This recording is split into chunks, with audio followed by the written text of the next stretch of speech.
here's your host, John Chapman. All right, faithful. This is not the way that we want to start this episode. It's not, and I got a smile on my face, but I'm forcing it because it hurts. It hurts deep down. You feel the pain. Man, that game was it was a bad football game, start to finish, by the 49ers. It was a bad football game for the Eagles, too. They're not very good. The problem was we couldn't get out of our own way. Of course, Nick Mullins.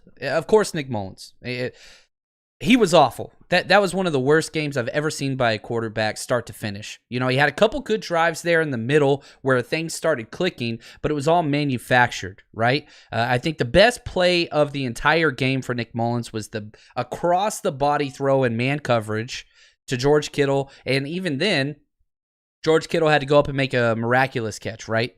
You take that for whatever. Doesn't matter. But it was a bad game. Now, there's a lot of positives, okay? And I know I'm positive to a fault, but there are a lot of positives here. We're a quarterback away. The good news is we get our quarterback back. Jimmy Garoppolo start next week. I guarantee it. I can tell you who's not starting. It's not going to be Nick Mullins. And I can also tell you who's not starting at corner ever again for the 49ers. Number 27. That crap has to stop. It's kind of funny because the people that I'm kind of pissed at or like hold responsible, yeah, Mullins was whatever. He was awful. But let's jump back, okay?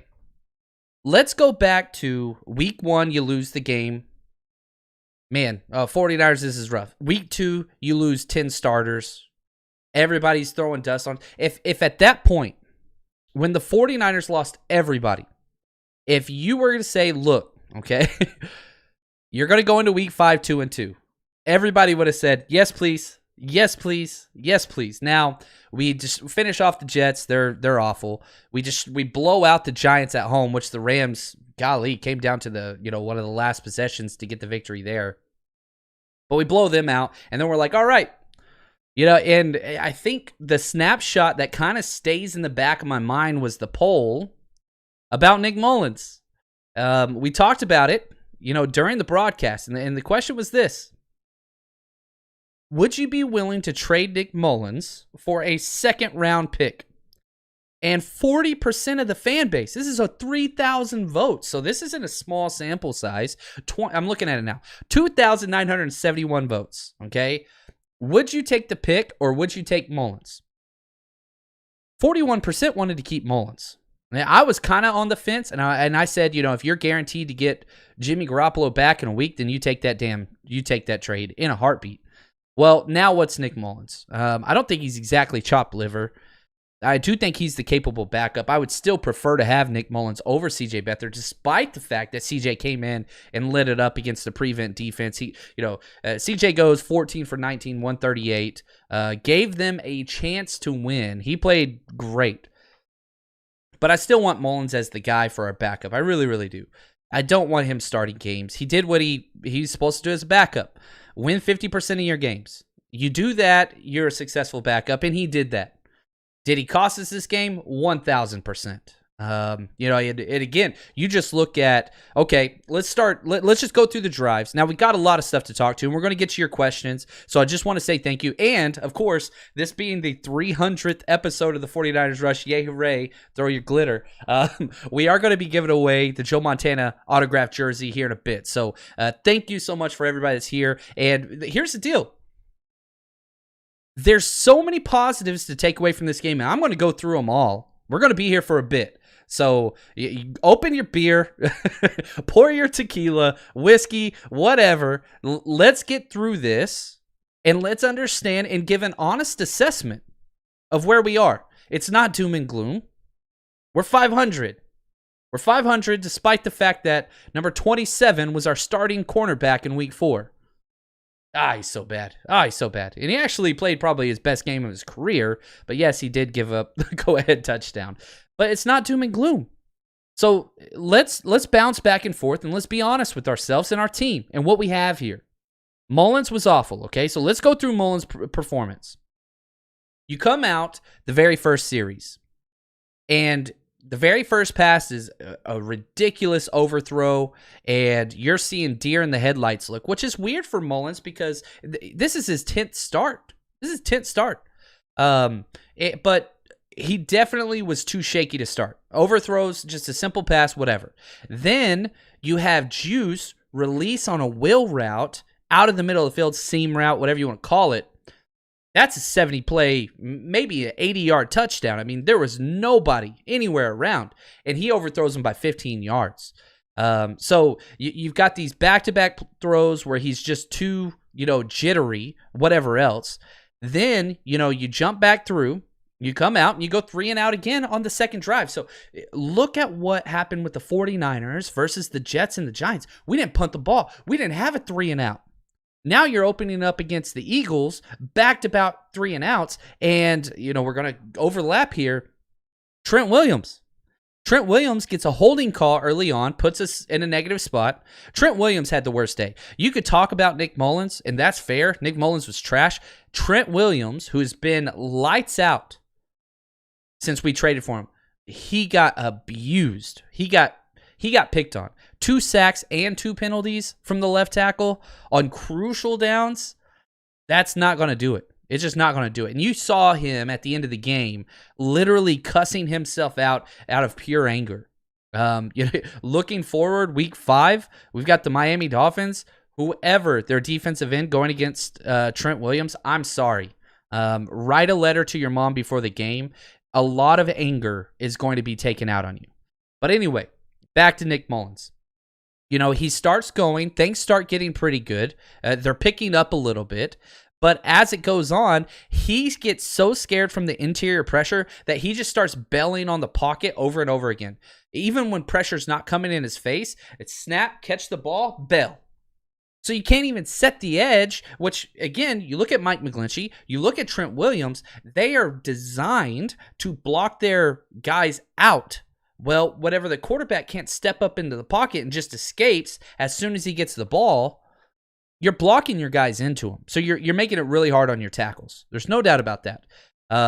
But the interception, things were started picking up, things are going good, and then you get the interception in the red zone. Again, what would if that was just a field goal? Let's just say it's incomplete. You throw the ball away, whatever. You kick a field goal there, then you kick a field goal to win the game at the end of the game. You took points off the board. We were in the red zone, okay? It wasn't, you're at midfield. No. You're in the red zone. Those are free points. We have one of the best kickers in the NFL. And so you lost that. That's okay. So you're like, okay, cool. We've struggled. But let's get it back together and let's get it going. Things keep going well. We're doing really, really well. Then we get the fumble when Nick Mullins, he escapes the pocket again at the snap of the ball. And you can see it. They even showed the angle where there's a crosser coming open, and Nick Mullins is just waiting, and he double pats the ball, which if you've ever played quarterback, coached quarterback, been around football, you don't pat the ball. You don't do that. If you're taking your hand off, it's a pump fake, or you throw the damn ball. He double pats it, just a half count too late, strip sack. That's huge. So that's big. And then that pick six. The pick six was the worst play of the game. It wasn't even zone blitz. You just had a linebacker, the weak side linebacker, drop to the hook to curl zone. He didn't disguise it. There wasn't anything. Nick Mullins just made up a mind in his head. This is where I'm going with the ball before the snap, and threw it regardless. And that's when you knew he was done. I would like to apologize. I did tweet out a cuss word. That's not usually my style, but I felt it. I should probably go back and delete it at some time, but that's okay.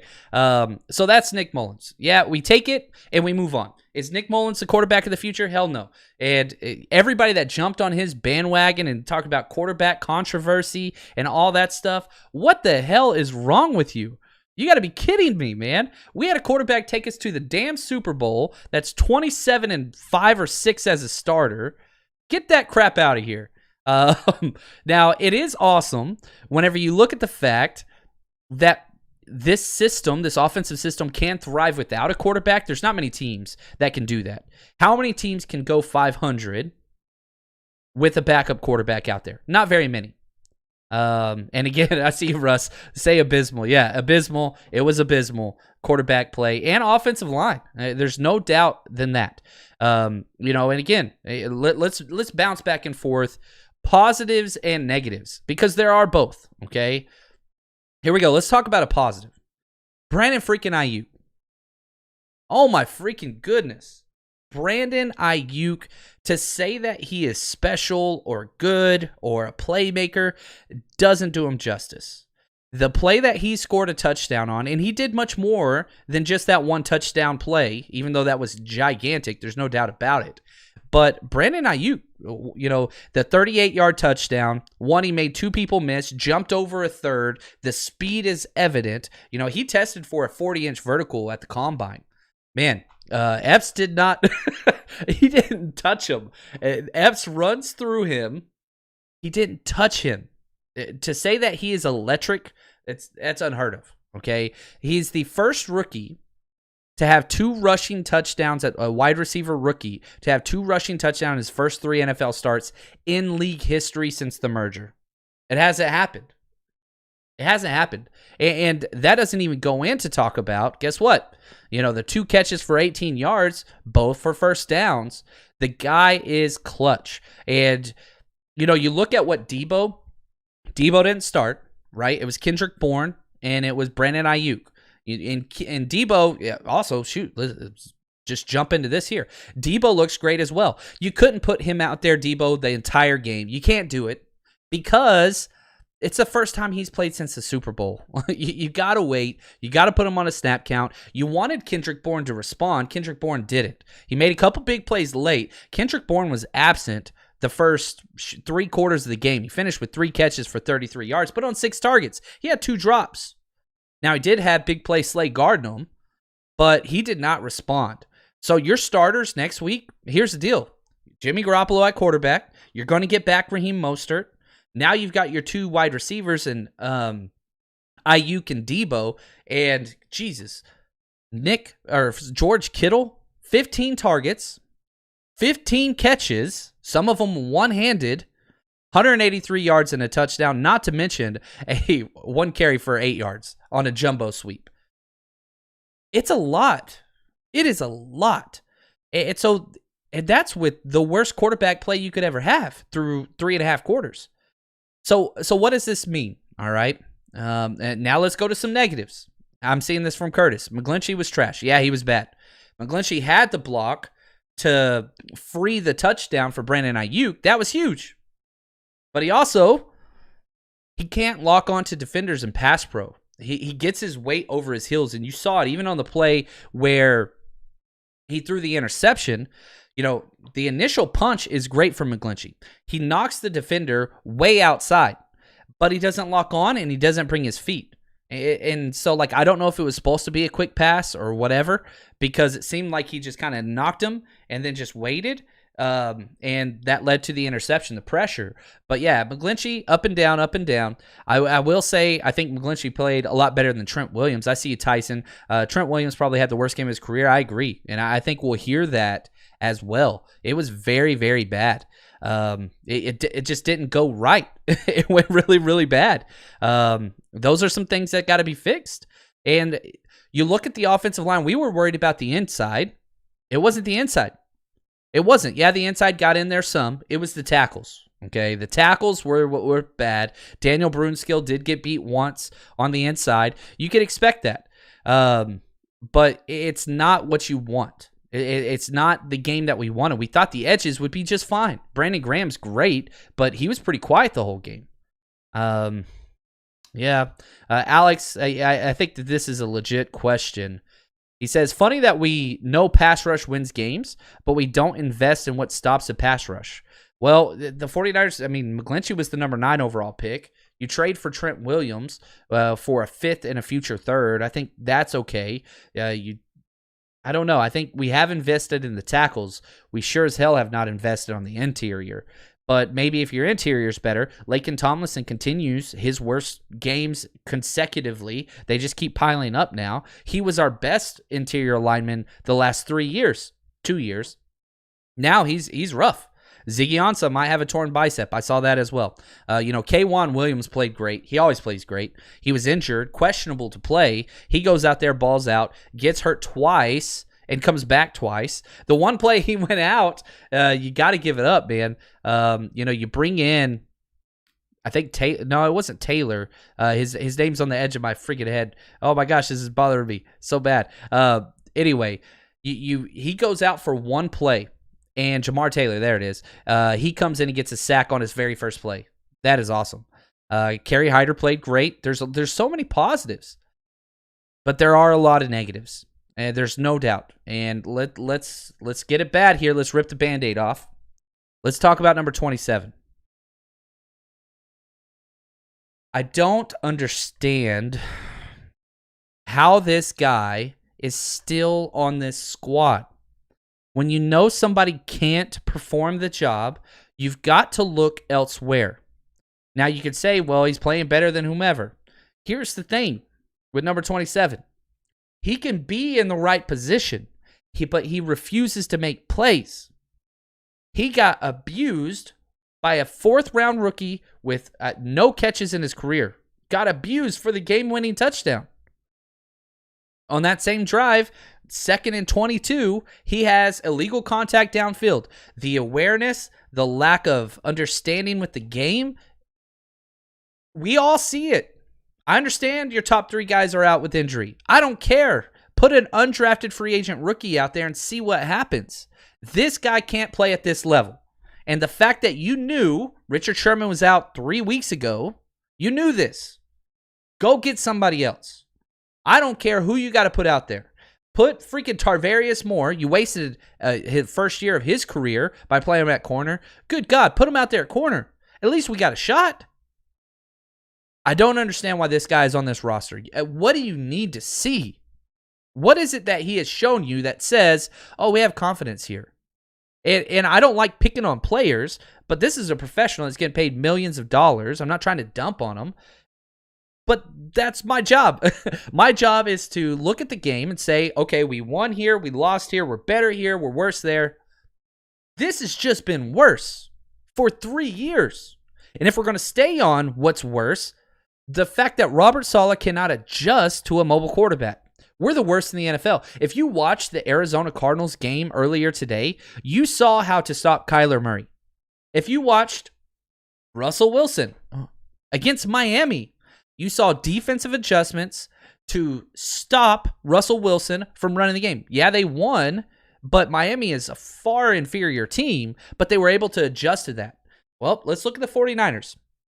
Through 4 years we've had Robert Saleh, we have never once been successful against a mobile quarterback. Ever. Daniel Jones, best plays of their game was him against us. Same thing with Carson Wentz, first drive of the game. Now, I will say this, later on, they did sit the defensive end to keep him from running outside, but why do we have to wait until we get torched 3 times by a mobile quarterback every freaking game before we make that adjustment? I love Robert Saleh, and I think that he deserves to be a head coach. I sure as hell don't want him calling my defense. I don't want him calling my defense. I think he's bad at it. I really do. I think that he is a great coach. I think he teaches the entire mentality, the locker room mentality, positive attitudes. I think he's a great educator. I think that he's perfectly molded for a head coaching position.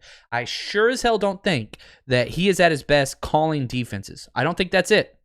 He can't adjust. He's the anti-Shanahan.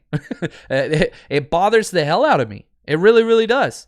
Why make adjustments after they work back-to-back-to-back times? Why wouldn't you come out and just say, hey, the Eagles are a terrible team. The only success they've had in 3 weeks is whenever they run their quarterback. Instead, we wait till the second half to do anything like we always do. And so Carson Wentz is able to go out there, run free, run for a huge touchdown, first down after first down after first down, and then we just leave it out there.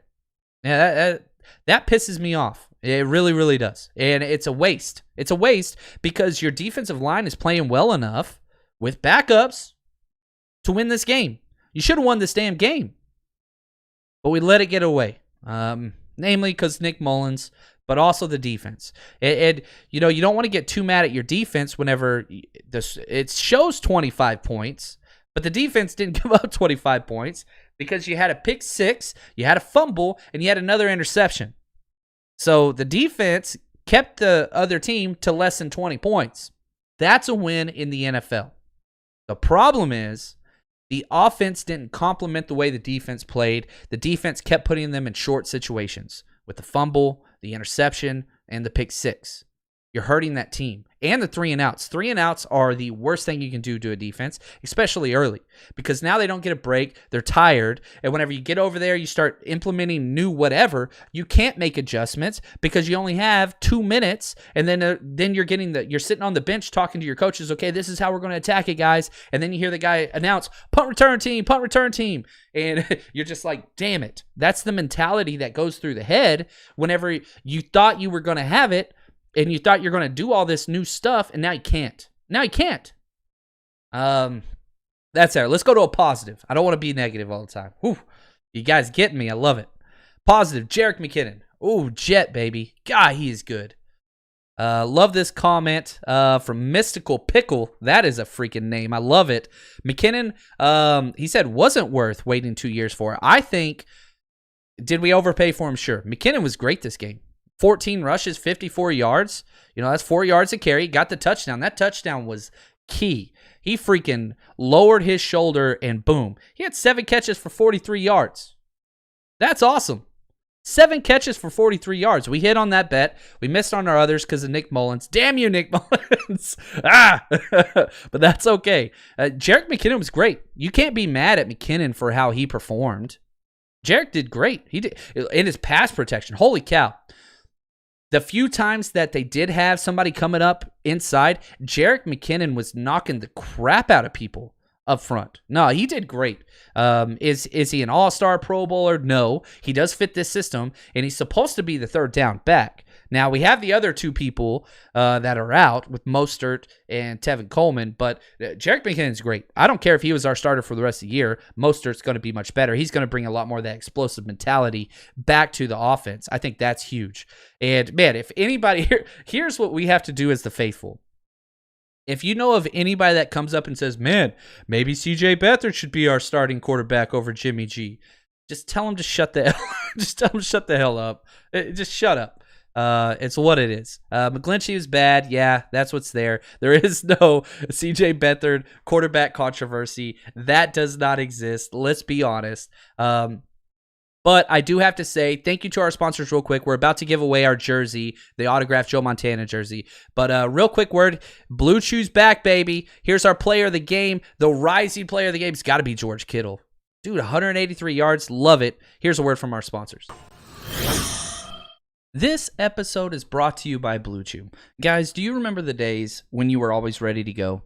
Well, now you can increase your performance and get that extra confidence, and all you have to do is head over to BlueChew.com. That's blue like the color blue. Blue Chew brings you the first chewable with the same FDA-approved active ingredients as Viagra and Cialis, and you can take it anytime, day or night, empty stomach, whatever. It's there for you. Blue Chew is prescribed online by licensed physicians. So you don't have to go to the doctor. There's no office. You don't have to go to the awkward waiting line. There's none of that. And it ships right to your door in a discreet package. They're made in the United States, and that helps them be even cheaper than going to a pharmacy because they ship it to you directly. So here's what you have to do. Head to BlueChew.com, use promo code 49ers, like always, 49ERS, and your first is on the house. It's free. All you have to do is put up $5 to cover shipping to get it to you. Again, that's BlueChew.com, promo code 49ers to go out there and give it a shot. Thank you for your support, Blue Chew. Really do appreciate it. Head over there, BlueChew.com. All right, another quick question. I like this. This is from Luciana. John, why does it seem that Kyle starts games off with solid creative plays, then goes vanilla to end games? You're so correct. You're so correct. If you look at the jet sweeps that worked so well, the screens to wide receivers that worked so well, we stopped doing them after the second drive of the half. So usually script the top 20 plays, 10 to 15, 20 plays, whatever. Sometimes coaches throw them away after 2 plays, but you have an idea this is what we're going to do. We're going to get these guys active early. Man, the last quarters of the game, we lose those, and I hate that. Why don't we run more jet sweeps? It works every damn time we do it. You know, you look at just the rushes, right? Brandon Ayuk, it was a screen pass, but it counted as a rush. 1 for 38 and a touchdown. Deebo Samuel, once for 10 yards and a first down. George Kittle, once for 8 yards and a first down. That's it. We didn't do it again. We ran 2 end rounds, one with Samuel, one with Kittle, and then we threw the one screen to Ayuk. Why are we not doing that more often? It works every single time. Now, you could say, well, what if it gets stopped? It hasn't yet. It hasn't through 4 weeks in the season. Didn't stop it in the Super Bowl either. And we go away from it. I don't know why when things get difficult, perhaps, we just decide, all right, let's just go back to normal. And why do we always run it on first down? It is statistically proven that throws on first down, runs on second down, they average more yards per play than what would have been called. So if you just invert, so if you're going to run it on first down, then throw it on second down, just switch those 2 plays, it's great. One of the plays that pissed me off the most, we go down there, and I think it was 1st and 10, and they came out in a 9-man box. It was 8, and then they shifted to safety down. After the safety flashed, Nick Mullins gave a can call, which means basically we had a pass play. Now we're going to switch it to a run play or vice versa. And then we handed it up right off the middle to the side we didn't have numbers on. And I'm just like, what the hell, Nick Mullins? Why would you do that? You just ran it into a 9-man box in the middle of the field. Yeah, it was bad. It was really, really bad. Curtis, why wasn't Dwelly more involved? Yeah, it seemed like 2 tight end sets might have been good against this defense. Dwelly was out there a lot, but you're correct. They didn't throw it to him once. And man, there were times we were keeping Dwelly and Kittle back in pass protection because it was so bad. And the problem was, even if the protection was good, Nick Mullins was scared and flushing out of the pocket instead of stepping up into the pocket. I understand he got hit a lot. The sacks were there. I understand pressure was bad. But when you start seeing ghosts, we talk about it in our predictions episode with Carson Wentz. Whenever you just look to escape all the time, bad things happen. And that's what we had. And so that's bad. Every third stroke. So is this a fluke, or will the O-line continue to struggle like this? The vertical passing game isn't there. It's not there now. It's not there because our quarterback play is bad, our O-line play is bad, and our home run threat at running back isn't there either. Now, once, Mullen, we should have won this game with ease. Now, every NFL team's going to say that after a loss, whatever, but you look at every statistical category, more yards, more everything. The reason why we lost was turnovers. You can't be -2 in turnover ratio and win games in the NFL. It doesn't happen. The Eagles turn the ball over more than any team in the NFL. What do? We go out and have 3 turnovers against them. Every single one of them, Nick Mullins' fault. So that's why we lost. Can we rebound? Yeah, we're 500 after 4 weeks. That's nothing wrong. Now, last year we go 13-3. We're the number 1 seed. Are we going to go 13-3 again this year? Probably not. But that's pretty uncommon. I think the 49ers maybe have had 7 or 8 seasons that have been that successful in the regular season. You could still win. You could still make the playoffs. You could still win this division, even though it's freaking stupid good. But we're 2-2. And we've lost all those starters, but we start to get them back. Richard Sherman comes back. He's eligible to return next week. Emmanuel Mosley, eligible. He's coming back next week. Ahkello Witherspoon, who knew we'd say that? He comes back next week as well. So, we're just 2 weeks away from getting Ronald Blair back. He's going to be a starter on this defense at defensive end. He's going to be playing the Bosa role.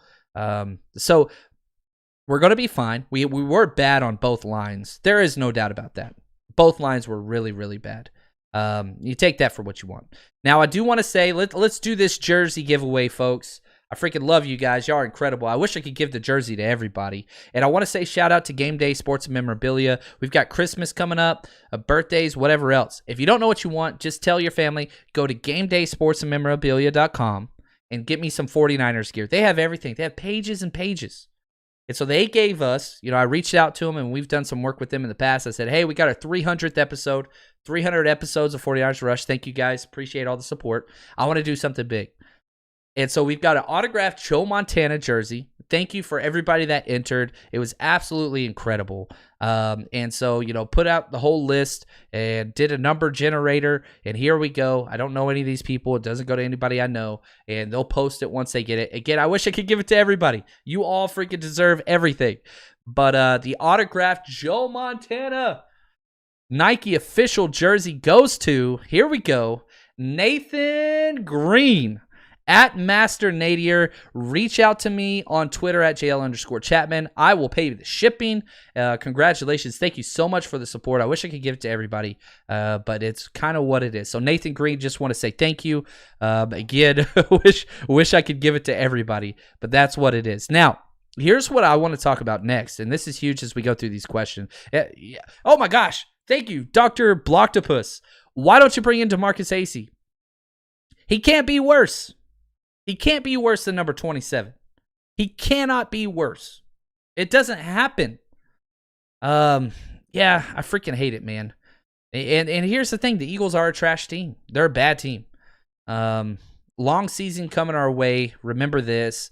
I think you're right. It's going to be a tough season. It's not going to be like what it was last year. I don't think there's many seasons like that. But the offense is better. There's no doubt it's better. I mean, the tools are better on offense by far. Ayuk is incredibly good. The running backs are better. There's so many better things on offense. The defense is not better. It's just not. But that's okay. The offense just has to step up. We get our quarterback back. Debo's finally going to get a full week of practice. Hopefully his foot comes back relatively well. We're going to be good there. I think we're going to be okay. I wish we would have saw more Jermichael Hasty. I really, really do. But that's what it is. Yeah, here we go from Matthew. Beathard completed 6 passes to wide receivers, while Mullins completed 2. Why is that? 1, he got to go in against prevent defense. And it was all kind of quick passes, and they give up and prevent the middle of the field, and you just kind of dink and dunk 15-yard chunks down.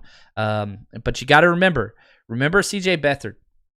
Remember how bad C.J. was and how many hits and just how slowly he processed things. It looked like he's improved, and that's great. But no. Do I think CJ will start next week? No. Jimmy Garoppolo start next week. I don't give a crap. Like, they're to the point now where he's had 2 weeks. It's a high ankle sprain, but it wasn't a bad one. Usually you're thinking 4 to 6. You would have put Jimmy Garoppolo on IR if he was going to miss 3 games. He didn't. So you put him out there next week. Is he going to be 100% like ready to go and all those things? I don't think so. But you don't have to be 100%. The language that Kyle Shanahan and everybody has said, even John Lynch, Jimmy G has to be able to protect himself. And until he's ready to do that, he's not ready to play. It's that time. It's that time. He's been standing up the entire freaking game on the sidelines, not on crutches. He's going to be fine. He'll be out there. I'd bet anything on it. I'm telling you that right now. Now, speaking of bets, we were off to the best start ever. We did hit on our McKinnon receiving bet. We did hit on our Vikings covering the spread. Plus, we hit on that. Just Nick Mullins, man. He has stopped us. He hurt us there. But real quick, last word from our sponsor. Then I'm going to get some more Q&A. Here we go. My bookie, baby. Unless you've been living under a rock, you know the NFL and the NBA, they're back. They're in full swing, which can only mean one thing. It's a winning season at MyBookie. I don't know about you guys, but for me, a game is 10 times more exciting whenever I'm putting my money on it. And if you've been betting with us, we've been doing very, very well so far this year. So stick with us. Bet on it. Use all the knowledge that we have, and let's be successful. And here's the deal. Right now, they have $100,000. You heard me. $100,000 super contest for only $10 entry. $10. You can win all that money. They're giving away $5,000 in cash prizes every 4 weeks. You would be crazy not to jump in there with all your knowledge. $10 to win thousands. Sign me up. You too can make up and sign up at MyBookie. And here's the deal. Use promo code 49ers, 49ERS, to claim your 100% deposit match all the way up to $1,000. That means you put in $100, they're going to give you $100. Rollovers will be included in that, and if you have questions, please call their customer service. They'll help you with that. But the NFL, NBA, MLB, they've got it all on tap. It's never too late to get started, and if you've wanted to jump in with us, now's the best time. Head to mybookie.ag, promo code 49ers, and they're going to double your initial deposit. Thanks for the support, MyBookie. All right, as more questions are coming in, I want to talk about those things. But what I want to talk about is just real quick, just the team stats. And again, they paint a picture. If you just leave out the turnover category, which we were -2 in, or penalties, which we doubled up on penalties. They had 3, we had 6 for 42 yards on some key, long second and third downs. Penalties hurt us. They always do. We're never on the positive side of penalties. But overall, first downs, 49ers won 25-18. Passing first downs, 20-9, 49ers favor. You go down first downs from penalties. Eagles got 3, we got 1. Third down efficiency. They were 4 for 13. We were 5 for 11. So we won that category, but where it swayed is fourth down efficiency. We were 0 for 1 on fourth down. They were 2 for 2. Now, one thing I will say, both of those fourth downs that they converted were illegal formations. Both of them were. If you remember the play where Carson Wentz was going to quarterback sneak it, then scooted back, and then after we audibled out, he went back under. The running back stepped up with him, 2 players moving at once, and forward. He has to reset for a full count. They didn't do that. It usually doesn't get called. It's a ticky-tack thing. I don't think it's like rigged or anything like that, but that should have been called. No doubt about that. I forget the other one, but it was a legal formation as well. But anyway, that's huge. 2 for 2 on fourth down against us. You stop one of those, you probably win this game. And those 2 were huge. Total plays, we had 70. They had 59. You look at rush attempts. Guess what? We only had 20 rush attempts. Our key stat all year, 30 rush attempts wins games, period. They had 28. It doesn't matter how effective it is. They only averaged 3.3 yards per rush, the Eagles. But they do it enough, it wears down a defense. We averaged 5.8. Why did we not run it more? Why didn't we do more jet sweeps? We had the personnel to do that. I just don't get it. We threw for over 300 yards. They threw for 174. 6 yards per play for the 49ers. They had 4.5. We had it all. Areas we lost. Turnovers. We had 3. They had 1. And that cost us. That's just what it is. They sacked us 5 times. We sacked them 3. So there's lots of plays there that the 49ers left. And it's just, just be clean. Just be smart. Don't lose games. We didn't do that. Aaron Nunez, was screaming hasty all game. Me as well, but man, they were dead set on keeping Jed in there. They you didn't even see Jeff Wilson till the very end of the second quarter, and he was only out there for 2 series. So it was interesting. And I really thought they should have mixed it up a little bit because he was just getting too much work. I mean, he had 14 carries and he had 8 targets, but he caught 7 of the 8 targets. So McKinnon was great, but it's what it is. It's rough. It's not a good game, okay? And so understand this, guys. You take it and you say, you know what? You're 2-2. What's that look like moving forward? We're still 100% in control of our destiny. We play Seattle twice. We beat them both times. Guess what? We're tied. You play, the Cardinals once. We beat them in the tiebreaker because we'll have a better record than them. So if you win out, you control your own destiny. We're at week 5. Chill out. We're good. Go out, improve, fix these mistakes. There's so many positives. God, there's so many positives. Quan Alexander, holy cow. I can't believe I haven't talked about Quan yet. A lot of people think I'm against Quan Alexander. I'm not. He's one of my favorite players on our team. But I've seen what he can be, and I've seen what he is now. This was his best game. Quan Alexander had his best game out of the last 10 starts. By far. Quan Alexander was phenomenal out there today. He was the one that was in charge with shutting down Zach Ertz. He did a hell of a job. He was up in his grill the entire time. Now, there was a play or two where he blew outside contain, but we've seen that from Quan every single play he's ever played, every game he's ever played. This was a positive game for Quan Alexander. That's a huge positive. Azeez played great as well. So you're getting some of these key players to shift. Safeties played wonderfully well. They continue to be solid. The corners are just suspect because, again, we're missing our top 3 corners. Guess what? We get all 3 of them back next week, potentially. If we do, we're going to be fine. We're going to be just fine. We got Miami next week. We got Miami. We got the Rams. And again, 2 back-to-back home games. People get a rest. They get to stay at home in their beds. Things are going to be good. We got Miami, then the Rams, then the Patriots. That's our schedule. That's our next 3. And so what you got to do, and we'll break down all the film. Now, I do have to give just a quick update for Patreon and the podcast. Tuesday is my wife's birthday. Miss Chapman. Yeah. It's her birthday. I won't say how old she is. She'll beat me up. I don't think she really cares how old she is, actually. She's beautiful still. But she asked for her birthday, get this, big chubby Chapman. She wants to go on a sunrise hike. Usually I do my film work Tuesday morning. Tuesday's her birthday. So I'm going to be pushing everything back one day this week. So Wednesday morning will be the Patreon all offense film breakdown. So if you haven't joined us on Patreon, oh my gosh, what are you doing?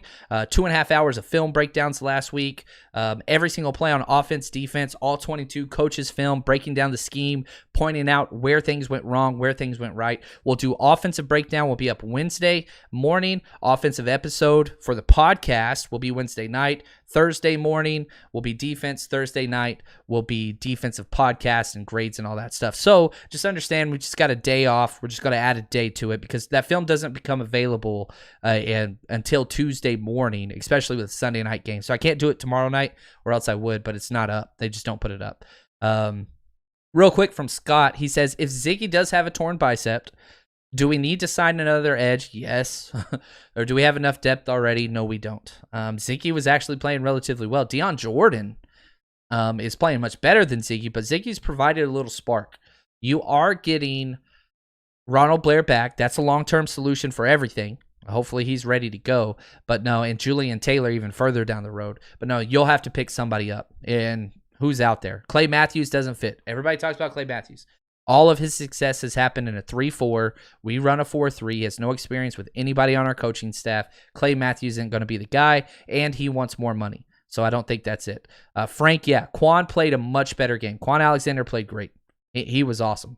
Played very, very well. So that's what we've got this week. The 49ers, we're all right. We're going to be okay. Is it a good win? Is it a good week? Hell no, it's not. Am I mad? Yes. I'm going to drink beer. Also, yes. Tequila? Probably.